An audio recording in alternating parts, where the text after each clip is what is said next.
symbol of death and destruction for so many decades. We interfered our relations with Israel, they said, to prevent Israeli annexation in the West Bank.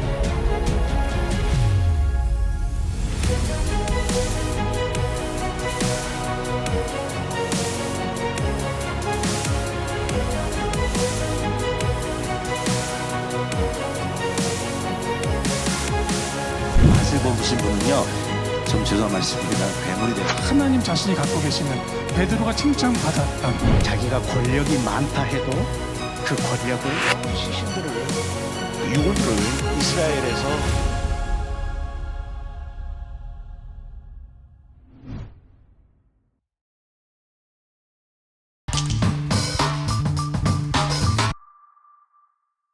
예, 그동안 미국의 미국이 나토를 통해서 유럽에 제공했던 안보 우산, 이것이 이제 도널드 트럼프 대통령이 들어선 이후에 많이 약화되면서 이런 상황들을 유럽 국가들도 많이 심각하게 받아들이고 있는 것 같아요. 이런 분위기 대응하기 위해서 유럽 국가들 뭔가 이 도널드 트럼프가 그렇다고 뭐 마음을 한두 달 내로 이렇게 쉽게 바꿀 것 같지 않을 것 같은데, 유럽 국가들 뭔가 대책을 좀 강구해야 되는 거 아닙니까? 예, 그렇죠. 이제 트럼프 행정부가 유럽에 대해서 이제 안보 무임 승차론을 이제 오랫동안 제기해 왔죠. 이제 지난 1기 때도 그랬고 2기 때도 더 강력하게 들어오고 제디펜스까지 가입해서 가세해서 이제 이런 현상이 나오는데, 이에 대해서 EU죠. 유럽연합은 지난 4일 회원국의 방위비 증액을 촉진하기 위해서 최소 8천억 유로, 한화로 하면 1,000조 원 정도에 달하는 자금 동원 계획을 좀 수립했습니다. 그러니까 이제 현재 발등에 불이 떨어진 것이죠. 이제 미국이 빠지면 러시아를 어떻게 방어할 것이냐 때문에 이제 소위 이른바 잔치는 끝났다.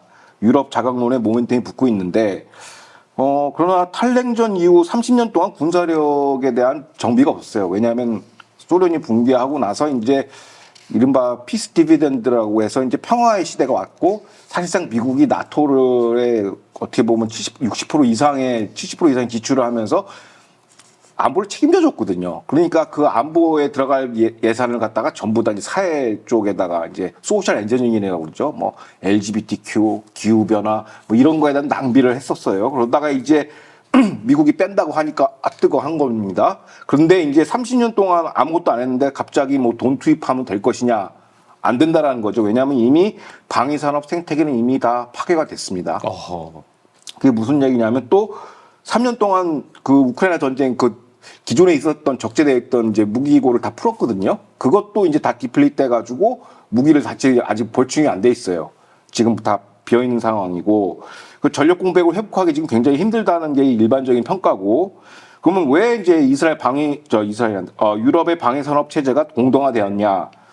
그러니까 뭐 모든 그 산업도 마찬가지지만 유럽이 그 금융이나 이런 걸로 먹고 살았어요. 다 서비스 산업으로 가고 이것들을 이제 아프리카나 아시아 뭐 이런 나라에다 다 팔아 매각을 한 거예요. 그래서 신규 발주가 안 돼요. 그래서 유럽도 뭔가 해보자, 공동구매, 공동개발 방식을 했는데 EU 국가가 여러 명 아닙니까? 그러니까 자꾸 싸워요. 서로 주도권 가지고. 그러다 보니까 효율성이 굉장히 떨어지고, 거기서 끝나는 게 아니라 독일은 물론 프랑스, 영국, 이탈리아 등 유럽 각 정부는 그 무기 체계 구매할 때 성능 이런 거보다는 이걸 일자리 창출 프로젝트로 본 것 같아요. 그러니까 특정 지역에다가 일자리 창출한다는 그런 정치적 명목하에 일종의 공공근로 복지를 전락해서 이 서플라이 체인이 굉장히 허약해요. 그러니까 부품 소재업체가 유럽 전체에 퍼져 있고, 한 공정이 뭐 영세에서 망하면 그 다음 공정은 못 넘어가요. 그래서 실질적으로 어떻게 이제 발생하냐면, 유럽은 자주포 한문을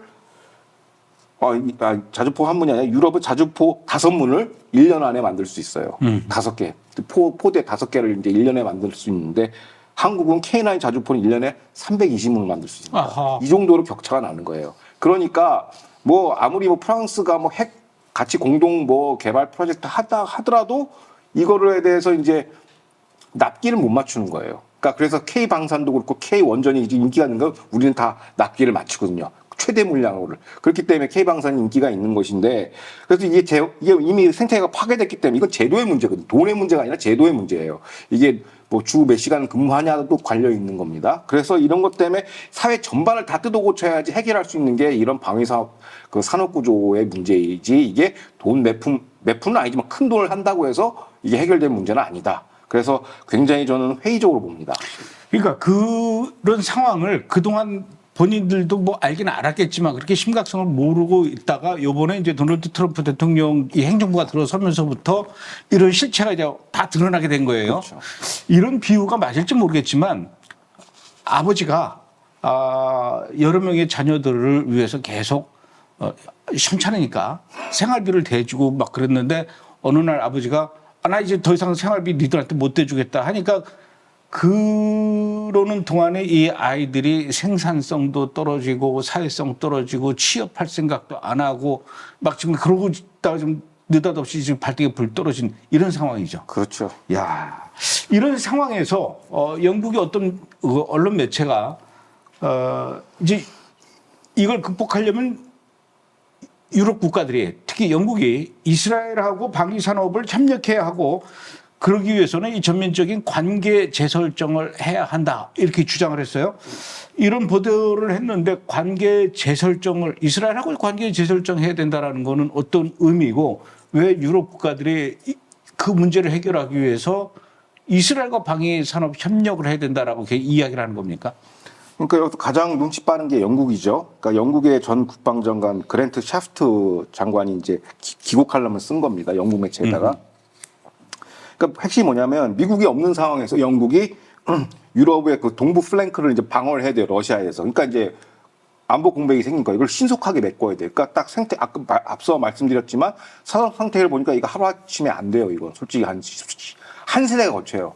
왜냐하면은 그 엔지니어들이나 이런 브레인 드레인도 있기 때문에 뭐 공장만 짓는다고 해결될 문제가 아니고 이건 단기간에 해결이 안 된다. 그래도 안보 공백을 신속하게 메꾸려면은 파트너가 필요하죠. 뭐 그 중에 하나가 우리 대한민국일 수도 있고, 하지만 이스라엘하고 협력을 해야 된다라는 주장이 지금 강력하게 나오고 있는데, 그 높은 수준의 전략적 안보 동맹을 맺어야 된다라는 얘기를 합니다. 그 이른바 리세트를 하는 건데, 그 군사 협력을 한다면서 사실상 그 동안에는 지금도 그렇지만은 반이스라엘 외교 노선을 펼쳐왔죠. 영국 뭐 유럽 다른 나라도 마찬가지지만. 큰일 났네. 그러니까 가자 전쟁으로 촉발된 이제 반이스라엘 그 외교 노선을 이제 계속 그걸 반이스라엘 정책을 추진했지 않습니까? 그걸 폐기하고 진정한 안보 파트너십을 거듭나야 된다는 고언을 한 거예요. 전 국방장관. 이거 뭐냐면 발등에 떨어졌거든요.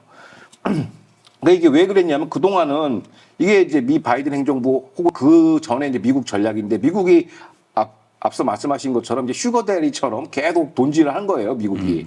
바이든 행정부도 바이든 행정부는 한 발 더 나가서 어떤 적폐가 있었냐면 미국의 안보 무임수차하면서 미국이 또 반이스라엘 친팔레스타인 하니까 그것도 미러리 그대로 쫓아하는 거야. 자기 내일 아침 어떻게 될지 모르면서. 그러면서 이제 그게 팽배했는데 이거 수정해야 된다. 재조정해야 된다는 게 리세트죠. 그러니까 어떻게 보면은 미국의 나토 포기 움직임이 독자적인 생존 외교 노선을 취하기 위해서 이제 이스라엘 도움이 절실한 거죠, 지금은. 한국도 필요하지만, 왜냐면 그게 없어요, 산업 베이스가. 구체적인 사안은 이제 조금 이따 좀 말씀드릴게요. 그러면 만약에 그 영국을 포함한 유럽 국가들이 뭔가 그 자구책을 마련하기 위해서 이스라엘과 관계 협력을 하고 그동안 갖고 있었던 아주 나쁜 버릇이죠. 반유대주의, 반이스라엘 이런 정책에서 미안해. 앞으로 우리랑 좀 잘 좀 지내보자. 우리가 너네들 무기를 좀 사면 안 될까? 아마 요렇게 이제 갈 것 같은데 만약에 그렇게 될 경우에 유럽 국가들을 특히 영국이 이스라엘이 갖고 있는 무기들 중에서 어떤 무기들을 이렇게 갖고 싶어 할 거야? 그러니까 일단 제일 중요한 게 이제 방어 체제, 그러니까 미사일 방어 체제, MD 체제죠. 그게 이제 이스라엘 3종 세트죠. 이제 다층적 방어 시스템, 미사일 방어 시스템인데 아이언돔, 데이비슬링, 에어로 3인데 저고도는 아이언돔, 중고도는 데이비슬링, 그다음 고고도는 에어로 3입니다. 자, 우리나라도 있죠. 사드, 고고도 다 있는데 실제로 그 실전 검증, 배틀필드 테스트 된 거는 이스라엘 무기밖에 없어요. 실제로 다 잡았거든요.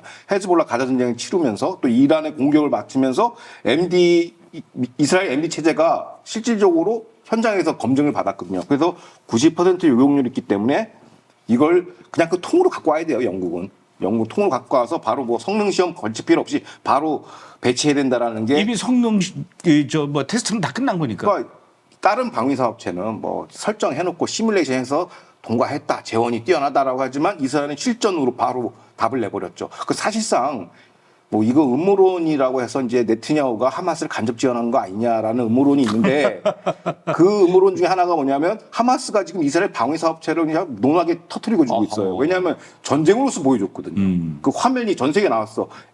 ADX라고 이제 방위 사업 뭐 박람회가 있어요. 갈 필요가 없어요. 뭐 가긴 가지만은 우리는 딱 그 화면 그냥 틀어놓으면 돼요. 그 그냥. 뉴스 보면 되는 거죠, 뭐. CNN 뭐 이런 거 틀어놓으면 돼. 이게 홍보 영상이다. 만들 필요가 없어요. 그러기 때문에 독일도 신속하게 지금 도입을 지금 검토하고 거의 저 협상 단계라는 걸 알고 있어요. 그 다음에 또 하나가 이제 이런 MD 시스템이 있으면 이번 러우 전쟁에서 딱 드러나는 게 뭐냐면 우크라이나 기갑 자산인데 대전차 무기체가 사실상 괴멸됐어요. 러시아의 그 공격으로. 근데 그거에 대한 파해법이 나와야 되는데 그게 바로 이스라엘이 개발한 대전차 로켓 방어 시스템인 트로피가 있습니다. 이게 뭐냐면 대전차 로켓을 미사일을 그러니까 탱크에 이제 미사일이 넘어오지 않습니까? 네. RPG나 이런 게 이제 뭐 오면은 능동 방어 체계라서 그 레이더로 그걸 잡아내요. 계산 수식 복잡하게 컴퓨터로 해서 잡아내서 어느 위치에 그 요격탄을 이제 발사하는 겁니다. 이게 소프트 타겟팅 방식으로 해서 발사하면서 탱크도 보호하고 탱크 주변에 있는 보병들도 보호하는 거. 요것도 마찬가지 다 개발했대요. 이걸 뭐라고 그러냐면 능동 방어 체계 APS라고 얘기합니다. 뭐 어느 나라 께도 성능이 좋고 맑고 하는데 이것도 실전에서 검증된 건 어디다? 이스라엘이죠. 왜? 하마스에서 영상이 또 다르네요. 하마스가 RPG 딱 하는데 그 앞에서 팡 터져버려요. 보병은 무사하고 탱크는 쭉 질주를 합니다. 그러니까 이런 것들이 이제 나왔기 때문에 이거 바로 그냥 뭐 검토할 필요도 없이 바로 그냥 그 입안을 해야 되는 것이고. 그다음에 이게 어떤 거냐면 이게 이 AI랑 조금 연관이 돼 있어요. 왜냐하면 이걸 신속하게 계산해서 그 각도 다 계산해야 되거든요. 레이더로. 그리고 그런 것들이 이제 그런 첨단 그 장비들이 이스라엘이 굉장히 발달돼 있죠. 그래서 그런 걸 해야 되고, 그 다음에 뭐 여러 가지 그런 것들이 있죠. 그러니까 이런 걸 빨리 도입을 해야 된다라는 게 이제 현재 여론입니다. 이스라엘이 예전에 그 레바논하고 전쟁을 할 때 이스라엘 이 탱크들이 레바논에 들어갔다가 헤즈볼라들이 쏘는 그 RPG 때문에 공격을 많이 당했어요. 그래서 이스라엘 그 탱크가 많이 그 전차죠. 메르카바. 이게 많이 아주 폭격을 당해가지고 대망신을 당하고 쫓겨난 적이 있었거든요. 레바논에서 헤즈볼라한테.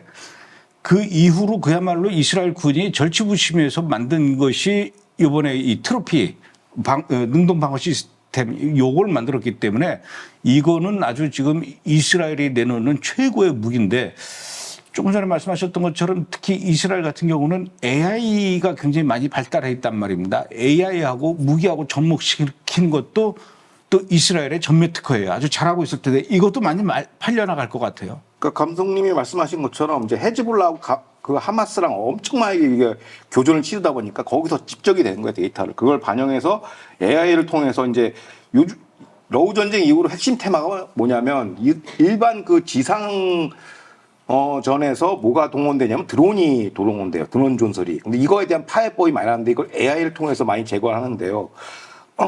다양한 전장 환경에서 AI 계산법을 써가지고 요거를 신속하게 제어하는 겁니다.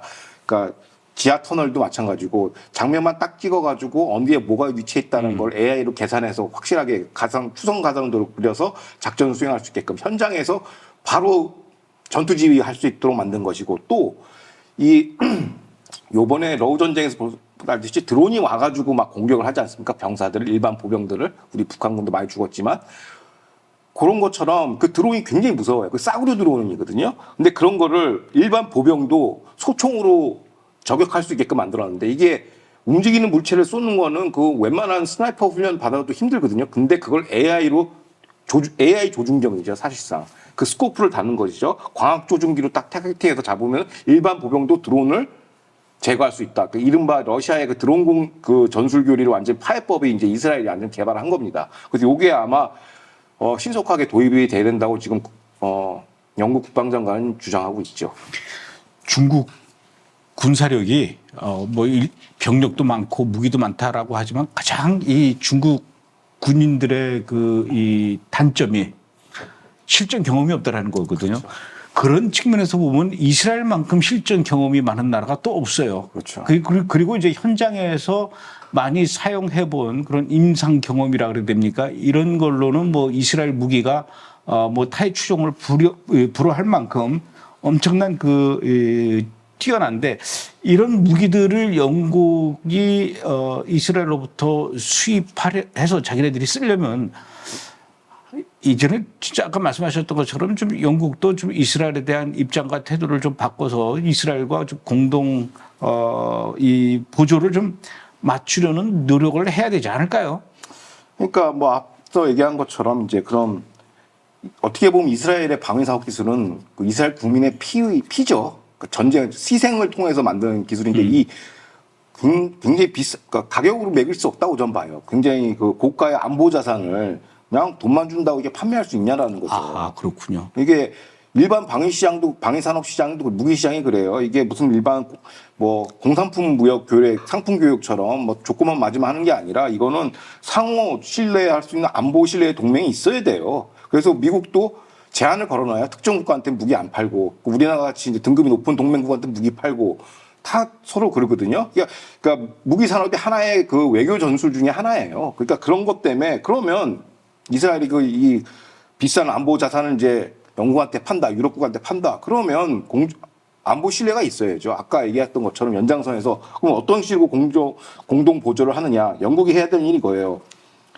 반이스라엘 친팔레스타인 정책을 포기해야 돼요. 1번. 그다음에 대표적으로 네타냐후 총리에 대한 ICC 체포영장 이거 날려버려야 돼요. 이건 말도 안 되는 거거든요. 그다음에 유엔에서 반이스라엘 안보리 결의안 나오면 무조건 비토시켜야 돼요. 왜 영국도 상임국 이사국이니까. 그다음에 또 이란 핵이 중동만 위협하는 게 아니에요. 이게 얘네들이 신정체제라서 그거 중동 해결되면 그다음에는 유럽이란 말이죠. 그리고 중요한 게 잘 생각해 봅시다. 이란이 러시아에게 재래식 무기를 공급했어요. 첨단 그 싸구려 드론을. 그러면 유럽이 주적이 러시아지만은 사실상 그 배후에 누가 있습니까? 이란이 있는 것이죠. 그러니까 이란을 제어해야 돼요. 그러니까 러시아에 무기를 공급하는 이란 혁명수비대 IRGC를 제재해야 된다고 합니다. 근데 이런 흐름이 있었어요. 유럽에서도 IRGC를 제재해야 된다. 왜? 러시아에다 무기를 공급하기 때문에. 그런데 바이든 행정부가 이거를 깠죠. 왜? 지금 이란과는 지금 JCPOA 그 핵보건 협상 때문에 삐지게 하면 안 된다. 그래가지고 그 제재안을 깠는데 그렇다면 이제 트럼프 행정부가 들어왔으니까 최대 압박 2.0에 동참을 해야 됩니다. 이제 유럽의 국가들, 특히 영국은. 그리고 또 하나 좀 중요한 대목이 뭐냐면 영국과 유럽은 이스라엘의 그 대테러 정책과도 공동 보조를 맞춰야 돼요. 그게 뭔 얘기냐면 유럽에 지금 다수의 그 무슬림 난민들이 뭐 사회적인 문제를 일으키고 있지 않습니까? 근데 이걸 자꾸 치안 문제나 사회 문제로 인식하는데 이건 사실상 안보 문제예요. 대테러 문제고. 그래서 현재 있는 그 무슬림 난민들은 대부분 이란, 그리고 지난번에 제가 말씀드린 그 알카에다 2.0 탈레반의 대리 세력들입니다.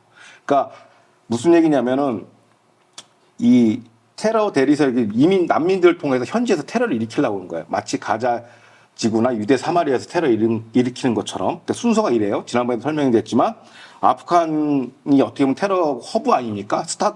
테러 스타트업 공화국인데 거기서 테러 전술 위반을 합니다. 그러면 알카에다, 이란, 텔레반이 기획하는 승인해요. 마치 이번 10월 7일 학살도 이란과 텔레반, 알카에다 2.0이 공동 기획하고 훈련시켜가지고 한 거 아닙니까? 똑같아요. 거기서 기획을 승인하면 관련 테러 전술의 테스트베드, 시험장이 어디냐? 그게 유대 사마리아예요.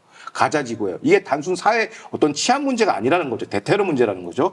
그러면 이걸 유대 사마리아에서 테러를 저지르고 거기에 대한 피드백이 있지 않습니까? 이걸 또 전술 교리를 더 파인 튜닝 해가지고 그 다음 타겟이 유럽에다 가는 겁니다. 유럽에서 그 전략을 쓰는 거예요. 실질적으로 칼친 테러 이런 복잡한 테러들이 다 여기서 나온 것들을 갖다가 응용해가지고 유럽에 쓰는 거예요. 난민들이. 그러니까 이건 대테러 문제다. 예전에도 그래서 10월 7일 그 대학살은 미국 본토 공격을 위한 예행 연습이다 이 얘기 하셨잖아요. 그렇죠. 그래서 최종 목표가 미국이라는 거예요. 아하.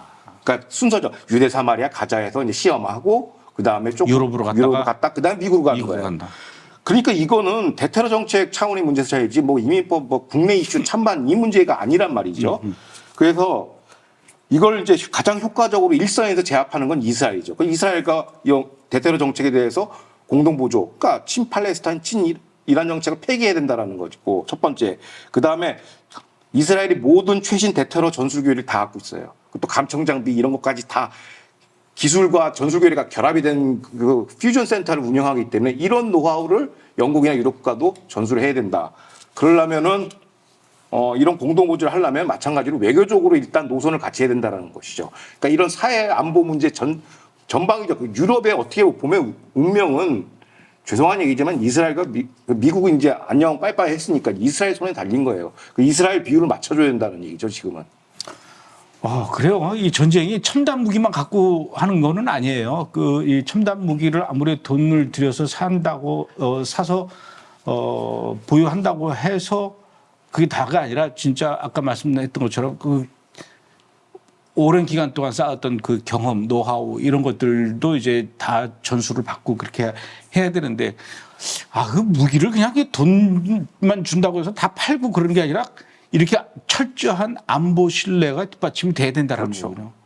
그런 측면에서 영국은 진짜 이스라엘한테 잘 보여야 될 것 같아요. 무릎 꿇어야 돼요, 지금. 근데 제가 또 궁금한 게 우리나라도 역시 K방산이라고 해가지고 뭐 폴란드, 호주, 이집트 이런 데다가 이렇게 무기들을 많이 팔고 있지 않습니까? 영국은 한국 무기에 관심이 없을까요? 그러니까 이제 우리 이른바 K방사는 주로 탱크, 야포, 전투기, 하드웨어 중심이에요. 물론 첨단 장비도 많이 개발하는데 우리는 그냥 범용으로 다 쓸 수 있게끔. 근데 이스라엘은 딱 특화되어 있어요. 첨단 장비가 굉장히 특화되어 있거든요. 실전도 경험성도 있고 실전 배럴필드 테스트도 있고. 그러니까 시장이 겹치질 않는다는 거죠. 그러니까 하드웨어는 우리한테 사고 뭐 첨단 소프트웨어는 또 이스라엘한테 사고 뭐 이런 식으로. 그럼 이제 미국이 허락해 주면 이렇게 되는 것이죠. 그런데 이스라엘도 이제 첨단 국방 기술의 어떤 선도국이긴 하지만 이스라엘도 재래식 전력, 그러니까 뭐 탱크, 야포, 이런 것, 포탄 이런 것도 다 공동화돼 있어요. 그쪽 산업도. 왜냐하면 과거에도 여러 차례 말씀드렸죠. 미국 안보 의존증 때문에 그 군사 원조 때문에. 그래서 그 오바마 때 체결한 그 10년짜리 군사 원조 플랜은 뭐가 있냐면 과거에도 말씀드렸지만 사실상 그 원조를 봐서 다 미국산 무기들이 사라는 거거든요. 뭐 탱크도 그렇고 뭐 다 사라는 거예요. 그러니까 지금 이스라엘 하는 건 그 무기에다가 첨단 장비만 계속 얻는 거거든요. 전투 경험이 많으니까. 근데 요거를 이제 이스라엘 어떻게 보면 대다수 유권자들은 보병 중심 지상군 전력 기갑 자산을 지금 만들어야 된다. 산업 또 많이 공동화 됐으니까 이걸 재건시켜야 된다고 얘기하는데 거기서 이제 K방산이 도움을 줄 수 있죠, 서로. 그리고 첨단 장비는 우리가 또 받고 윈윈할 수 있는 구조라서 굉장히 저는 우리나라 대한민국과 이스라엘의 그 방산 협력은 시너지 효과가 굉장히 클 거라고 봐요. 윈윈할 수 있는 구도라고 저는 보여집니다.